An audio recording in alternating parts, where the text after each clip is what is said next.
Hello, welcome everyone. How are we doing? My name is Mike. Some of you know me as Misery or Misery SC, and today we're doing episode 1 of Inside the Mind of a Masters Terran player. This is a series I'm going to start up where I take you through some of my replays and I kind of go step by step what I'm thinking as the game goes on. Why do I do the things that I do? What triggers certain decisions, whether it's based on map or what my opponent is doing or who my opponent is. Sometimes I'll try and metagame certain people that I see regularly. All those kinds of things, all those factors into why I do the things that I do. So our first game we're going to dive in here is against Vibe. He's a very popular streamer on Twitch. Let's switch the overlay up here. He's a very popular streamer on Twitch. I'll put a link to his Twitch in the description of the video below. If you haven't seen his content, he is very knowledgeable of the game. He's very good Zerg player. He's been around a long time, and yeah, he's just a very smart player and very talented. Can't say enough there on that front. He's done a lot of Bronze to Grandmaster series, so he knows what he's doing. Whether it's, it's not a Zerg. This game is his Protoss. So first thing I think when I'm playing against Vibe here is, holy shit, this is Vibe. I am not that good. We're at I think I'm at like 4,700 MMR when we face each other. And even though this is his off race, he's still a very good Protoss player too. And the longer this game goes, the more of a chance he's probably going to beat me. He's going to have better macro than me just because he's so used to the game and so knowledgeable. So my thought process is I'm going to do the strongest build I know for an early game timing. I'm going to go for a 2-base tank and SCV pull. I'm going to pull half my workers or even maybe all of them around the 7-minute mark with a couple of tanks and a lot of bio units, and gonna try and kill them. But first things first, before we get to that point in the game, we gotta do a few things. We need to scout. So I need to get my Reaper Scout over there. I already have the SCV going across, and I can see that he has indeed expanded. But I want the Reaper to go in, check gases, see if there's any tech buildings like a Stargate, Robo Facility, Twilight Council, all those things. Make sure that the pylons are at home, the gateways are there. The SCV kind of saw that in the top left corner of his base. You can see the little red block, that's his gateway.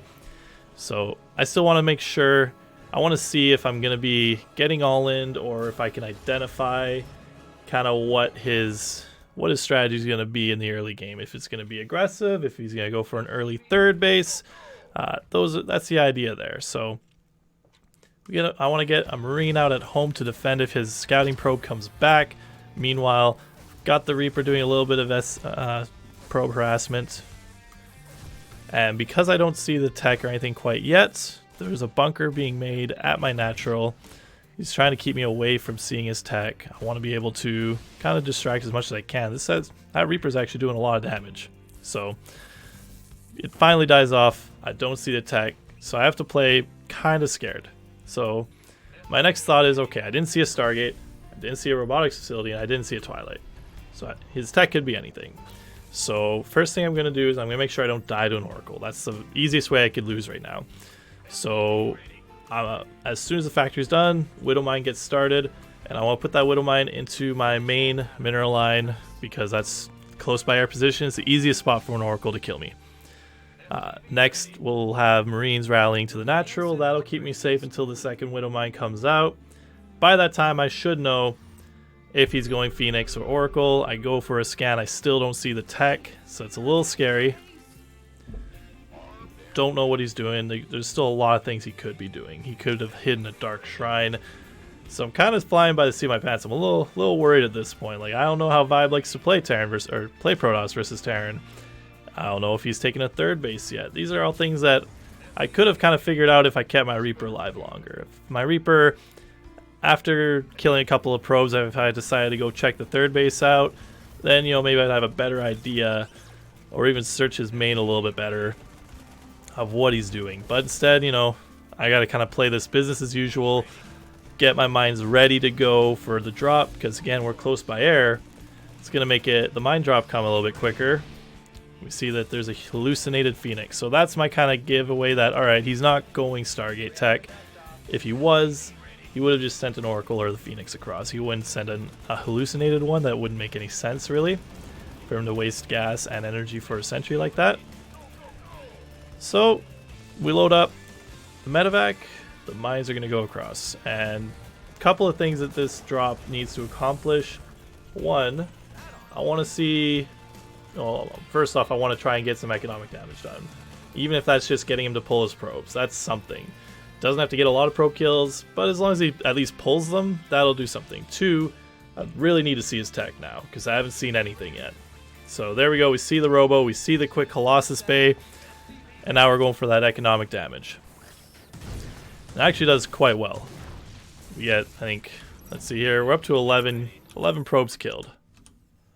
That's not bad. So 11 probes killed, we got a supply lead. We see the tech is either going to be Colossus or Disruptor. We've got tanks coming out. We should be in a pretty good spot here. I don't know why I really do this with my add-ons. That barracks could have stayed where it was. I guess it makes a shorter trip for these other barracks. So now, instead of taking a third base, we're adding a couple more barracks. And there's a couple ways you can do your add-ons with this build.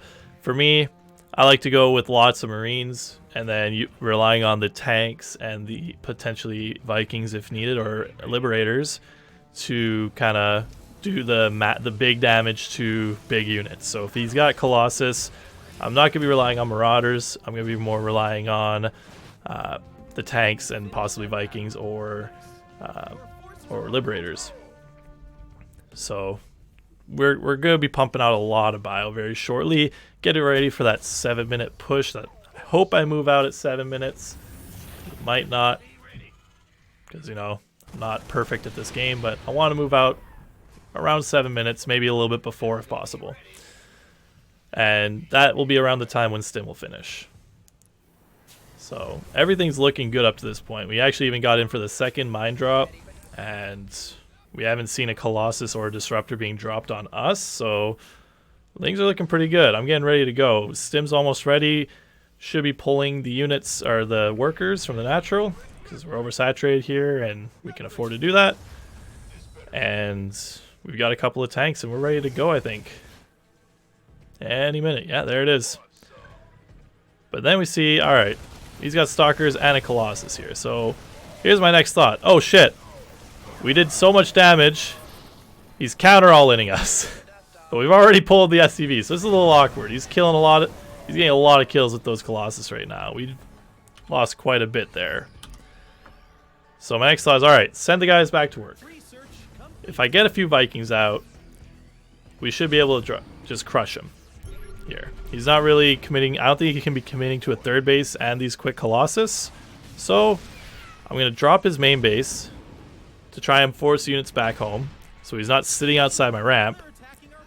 And then two, I'm going to get some Vikings out, because we get some Vikings out and we move across while he's distracting his main, gives us that time to pull the SCVs again. We want to force him back home somehow. Even if he just pulls the Stalkers or the Stalkers and Sentries, then maybe we can catch the Colossus. We want to force something home, because we can't move out with our SCVs the way that he's set up right now. So here we go. The drop's going into the main. Has a lot of potential. Colossus pops out at a good time, but if we snipe that Colossus, that's a little bit less splash in his army. There we go. So that's a really good pickoff for us. Everything is recalled back home. So now that drop's done its job. We unsiege immediately. We've got Vikings this time now, and a couple of Marauders. Now we're going to try round two. Round two, we've got add-ons this time. We've got more SCVs. We're going to pull it all across. He's not on our side of the map. He can't pick off units with those Colossus and Stalkers and Sentries. At least he'll have less distance to do that if he decides to come back across the map. So I should be able to kind of make this work. And there's some really good positioning on this map where the tanks can shell the army and the Vikings can shell the Colossus once we get there. It's right in this kind of nook cranny right here. So with tanks set up here, Vikings around here, he's gonna have a very hard time navigating his army through these choke points without taking a lot of damage before coming down this ramp, before committing to the fight. So let's see if I can kind of set my tanks up in the right spot. I think I do. It might not be very clean, but that's the idea here, is that we want to use the map positioning to our advantage. One tank's on the ramp, half my units are kind of split up. The SCVs are auto-repairing, and we've got Vikings hitting the Colossus. And there they go. They go down very quickly with the 2 tanks there. And then now it's just a matter of getting into that high ground position with the rest of our units. The tanks are already doing their job. They're doing a great job of zoning the Protoss army. Now we just need to get on the other side of these force fields, kind of play the waiting game. At this point, I can kind of smell the blood in the water. He's got another Colossus, alright. Look at that. It's going to get hit by the tank. It's going to get hit by the Vikings. Might lose the tank, but we're killing everything, and we have +1 bio. So as long as there isn't a lot of splash units, this game's practically over. And here we go. We're using the tanks again from the low ground to abuse the positioning, get our bio up on the high ground. Landed Vikings are surprisingly very good against probes and stalkers just because of the extra damage to mechanical. And now with SCVs repairing everything, that's practically all she wrote. I think I lift the Vikings in case another Colossus comes down that ramp, but that's it. GG. So there's episode 1 of Inside the Mind of a Terran player. Inside the Mind of a Masters Terran player. Hope you guys kind of got a little insight and learned something. If you did, awesome. If not, I'll try to make the next one better. So have a great day. Enjoy your quarantine time. Hopefully you guys are all being safe, and I will see you guys on the ladder, hopefully. Cheers.